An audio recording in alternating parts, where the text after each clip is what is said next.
हमारे साथ जुड़े हैं आदरणीय ब्रह्मा कुमार राजयोगी पीयूष भाई जी। आप 35 ईयर से ब्रह्मा कुमारी ऑर्गेनाइजेशन के संपर्क में आए हैं।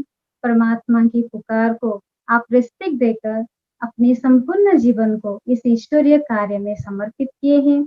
आप एक रेपुटेड स्पीकर हैं, मोटिवेशनल स्पीकर हैं, मैनेजमेंट ट्रेनर हैं, आईटी प्रोफेशनल हैं। आपके ऑनलाइन ट्रेनिंग प्रोग्राम बहुत कॉर्पोरेट वर्ल्ड में फेमस हैं। विभिन्न कॉर्पोरेट सेक्टर में आप जैसे कि corporate sector NTPC, SAIL, BHEL, railway आदि ऑर्गेनाइजेशन में बहुत ट्रेनिंग प्रोग्राम किए हैं। आप एक कुशल वक्ता हैं। आप दिल्ली लोधी रोड सेवा केंद्र में रह के आप सभी को सारे विश्व में ये सेवाएं दे रहे हैं, ईश्वरीय सेवाएं दे रहे हैं। तो भाई जी, भुवनेश्वर, उड़ीसा सभी वरिष्ठ दीदियों की तरफ से आपको बहुत बहुत स्वागत है, स्वागत है, स्वागत है। जो विकार हैं वो प्रतीक है रावण के, और जो गुण हैं, जो वर्च्यूज हैं, वो प्रतीक है राम के। और जैसा कि हम सभी जानते हैं कि रावण का अर्थ है रुलाने वाला और राम का अर्थ है मेरे मन को रंजन करने वाला, मने खुश करने वाला। तो आज हम बात कर रहे हैं लोभ वृत्ति की। है दो हमारे सामने क्या कहेंगे, दो बातें हैं। एक है ग्रीड जोन और एक है नीड जोन। तो आज ज्यादातर लोग दुखी हैं, ज्यादातर लोग परेशान हैं, ज्यादातर लोग अशांत हैं क्योंकि वो ग्रीड जोन में रहते हैं। और दूसरी जो हमारे सामने चॉइस है वो है नीड जोन। एक है आवश्यकताएं और एक है इच्छाएं। तो अब हम देखें कि हमारी आवश्यकताएं कितनी है।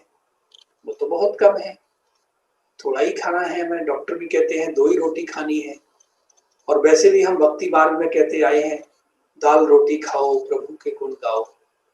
तो ये इच्छाएं जो है, ये जो डिजायर्स हैं, ये बढ़ती जाती है। जितना व्यक्ति को मिलता जाता है वो उसके अंदर उतना बढ़ती जाती है। इनका कोई एंड नहीं है। इसलिए ब्रह्मा कुमारी में हमें बताया जाता है इच्छाएं मनुष्य को अच्छा नहीं बनने देती है। तो भाइयों बहनों, अब लोभ की दवाई क्या है, मेडिसिन क्या है, एंटीडोट क्या है? वो है संतुष्टता, कंटेंटमेंट। इसलिए ये भी कहने में आता है कि एक संतुष्ट भिखारी असंतुष्ट राजा से बेहतर है। ये जो संतुष्टता वाली बात है, जो कंटेंटमेंट वाली बात है, वो मेरे अंदर से आती है। अब मैं उसको कैसे जागृत करूं? ब्रह्मा कुमारी में हमें क्या सिखाया गया भाइयों बहनों? आई नीड विजडम है।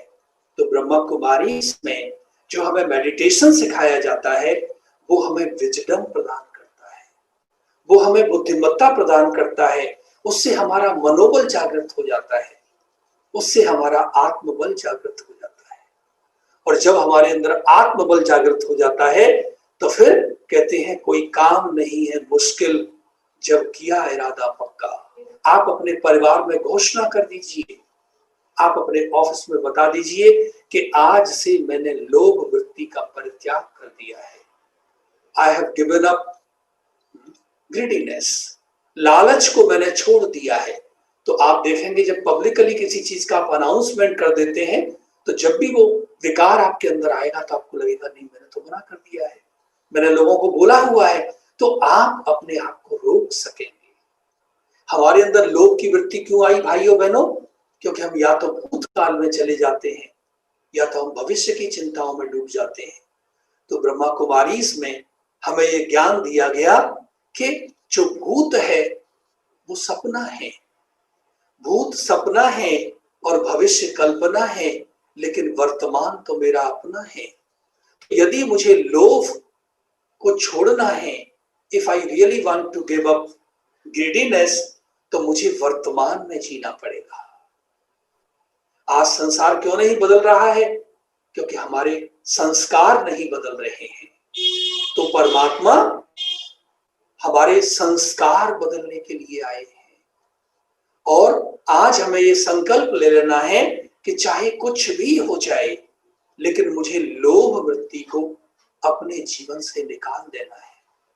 लोभ के कारण मुझे कितना कष्ट कितनी अशांति, जो मेरे सामने है उसका मुझे सुख है ही नहीं, लेकिन जो नहीं है मैं उसके लिए दुखी हो रहा हूं। भाइयों बहनों, आप ध्यान से सुने, परमात्मा ने ब्रह्मा कुमारी विश्वविद्यालय के द्वारा हमें कंटेंटमेंट की डेफिनेशन क्या दी है। व्हाट इज डेफिनेशन ऑफ संतुष्टता? तो हमें बताया गया कि संतुष्टता माने जो उपलब्ध है मैं उसका सुख ले रहा हूं, मैं भगवान का शुक्रिया अदा कर रहा हूं। मैंने कभी भगवान को कोई शिकायत नहीं की। जो लोभी व्यक्ति होता है वो सदैव शिकायत करता है कि भगवान ने मुझे ये नहीं दिया, भगवान ने मुझे ये नहीं दिया, भगवान ने मुझे ये नहीं दिया। लेकिन जो संतुष्ट व्यक्ति होता है वो भगवान का शुक्रिया अदा करता है, भगवान आपने ये भी दे दिया, आपका दिल से शुक्राना। तो भाइयों बहनों, जो परमात्मा ने मुझे दिया है मैं उनका शुक्राना करूं, मैं उसका आनंद लूं, मैं उसका सुख लूं, and at the same time let me do my best. मुझे अच्छे से अच्छे कर्म करने हैं, मुझे खूब मेहनत करनी है, मुझे अथक परिश्रम करना है ताकि मेरा भविष्य और अच्छा बने और ब्राइट बने। तो आप संतुष्टता की परिभाषा को नोट कर लेंगे कि संतुष्टता कभी भी हमें कर्मों से दूर नहीं ले जाती है, लेकिन संतुष्टता हमें सिखाती है कि हम जो हमारे पास है उसका हम आनंद लें, हम भगवान का थैंक्स करते चलें और हम और मेहनत करें ताकि परमात्मा हमें और देंगे। और वास्तव में देखा जाए भाइयों बहनों तो यही गीता का ज्ञान भी है। हम सब ने गीता पढ़ी है, तो गीता का ज्ञान क्या है? कहते हैं कर्म किए जा फल की इच्छा, मत कर ए इंसान, ये है गीता का ज्ञान। Action is thy duty, reward is not our concern. मेरा अधिकार केवल कर्म पर है, तो मैं श्रेष्ठ कर्म करूं, मैं अच्छे से अच्छे कर्म करूं, मैं ऐसे कर्म करूं ताकि बाद में मुझे पश्चाताप न करना पड़े, मैं कोई भी विकारों के वशीभूत होकर के कर्म न करूं। और विशेषकर आज लोभ की बात हो रही है, तो लोभ मेरे जीवन में होगा तो आप देखेंगे कितना भी कमा लेंगे लेकिन आप फिर भी अंदर से खालीपन महसूस करेंगे, आप अंदर से हॉलोनेस महसूस करेंगे, आपके चेहरे पर प्रसन्नता नहीं आएगी, आपके चेहरे पर खुशी नहीं आएगी। और वास्तव में देखा जाए तो हमारे जीवन का उद्देश्य क्या है? हमारे जीवन का उद्देश्य तो खुश रहना ही है ना, मुस्कुराना है ना। जब हम परमात्मा का ध्यान करते हैं, जब हम मेडिटेशन करते हैं तो परमात्मा से हमें शक्ति मिलती है, तो देखा जाता है कि हमारे जीवन से फिर विकार समाप्त तो होते जाते हैं। हमारे ब्रह्मा कुमारी विश्वविद्यालय में बहुत बार ये स्लोगन हम सुनाते हैं, जब तक है 5 विकार नहीं मिटेगा भ्रष्टाचार।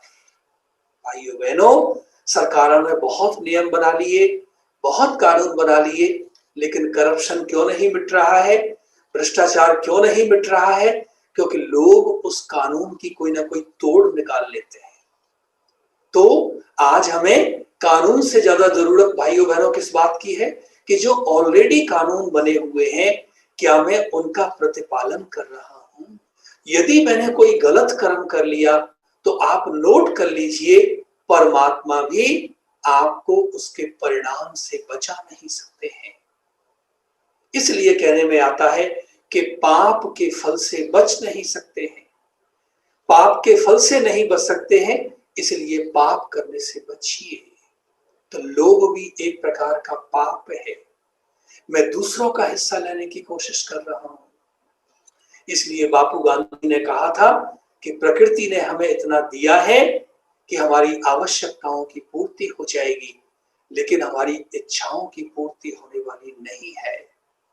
तो हम जितना भगवान ने हमें दिया है हम उसमें संतुष्ट रहना सीखें, हम भगवान का गुणगान करना सीखें, हम परमात्मा से शक्ति लें, हम परमात्मा का ध्यान करें। मुझे रामायण का एक प्रसंग याद आ रहा है, जो कि बात दशहरा की चल रही है। तो आप सोचिए कि रामचंद्र जी कह रहे हैं कि मैं वनवास को जाऊंगा, लेकिन भरत कहते हैं कि ये तो मर्यादा नहीं है कि बड़े भाई के होते छोटा भाई गद्दी पर बैठे। तो आप सोचिए भाइयों बहनों, इस भारत देश की इतना ऊंचा चरित्र रहा है, तो आज ब्रह्मा कुमारी विश्वविद्यालय के द्वारा परमात्मा उस चरित्र का निर्माण पुनः कर रहे हैं। कहते हैं दुनिया वालों से बात करने के लिए फोन की जरूरत है, लेकिन स्वयं से बात करने के लिए मौन की जरूरत है। तो भाइयों बहनों, यदि हमें लोभ और अन्य विकारों को छोड़ना है तो आधा घंटे के लिए सवेरे मौन रखें। और जब हम मौन हो जाते हैं तो हमारा मन परमात्मा से जुड़ जाता है, जिसको गीता में कहा गया मन मना भव, जिसको गीता में कहा गया अर्जुन तुम कर्म योगी हो, तुम राज योगी हो। तो हमें घर परिवार को नहीं छोड़ना है, हमें कारोबार बिजनेस को नहीं छोड़ना है, लेकिन वहां रहते हुए हमें विकारों को छोड़ना है। क्योंकि विकार जब हमारे जीवन से निकल जाएंगे तो हमारा जीवन खुशनुमा बन जाएगा, भारत में राम राज्य आ जाएगा, भारत पुनः सोने की चिड़िया बन जाएगा, भारत पुनः विश्व गुरु बन जाएगा। सहज मिला जो दूध बराबर, मांग लिया जो पानी, छीन लिया जो खून बराबर, ये है सदगुरु की वाणी। कई पेशेंट्स है, कई तो नहीं बहुत पेशेंट्स है, वो विकार के वजह बहुत तंग में आते हैं, उनको दवा काम नहीं करता है, बहुत कॉम्प्लिकेशन में पहुंच जाते हैं। हमारे इंजीनियर भाई जैसे किसी का मकान बनाते हैं, नीचे से फाउंडेशन को मजबूत करके ही मकान बना रहे हैं। ऐसा लाइफस्टाइल को बचपन से ही चेंज करना चाहिए। तो जो संतुष्टता के बारे में या विकार को छोड़ने के बारे में ये जो बात हम बता रहे थे, ये सब परिवार में आना है। तो परिवार के जो यंगर जनरेशन है, कम उम्र के है, उनका बचपन से ही ये सब होना चाहिए। तो ये प्रोग्राम परिवार में चलना चाहिए। यहाँ पर मेरा अनुरोध है, जिनके परिवार में बच्चे हैं जो कि मोबाइल में खेलते हैं, लैपटॉप में खेलते हैं, उनको भी इस प्रोग्राम में दर्शक के रूप में शामिल करना है। ओम शांति। मेरे अंदर संतुष्टता है। मैं हर परिस्थिति में सदा संतुष्ट रहने वाली आत्मा हूँ। ओम शांति। आज मैं अपने सर्वशक्तिमान पिता परमात्मा की शक्तियों को अपने अंदर अनुभव करते हुए ये शुभ संकल्प करती हूँ कि आज से मैं अपने अंदर की लोभ रूपी कमजोरियों को सदा सदा के लिए त्याग करूँगी। प्रतिदिन राजयोग का अभ्यास करूँगी। आध्यात्मिक ज्ञान को जीवन में धारण कर अपने जीवन को शुद्ध पवित्र बनाऊंगी। यह मेरा दृढ़ संकल्प है।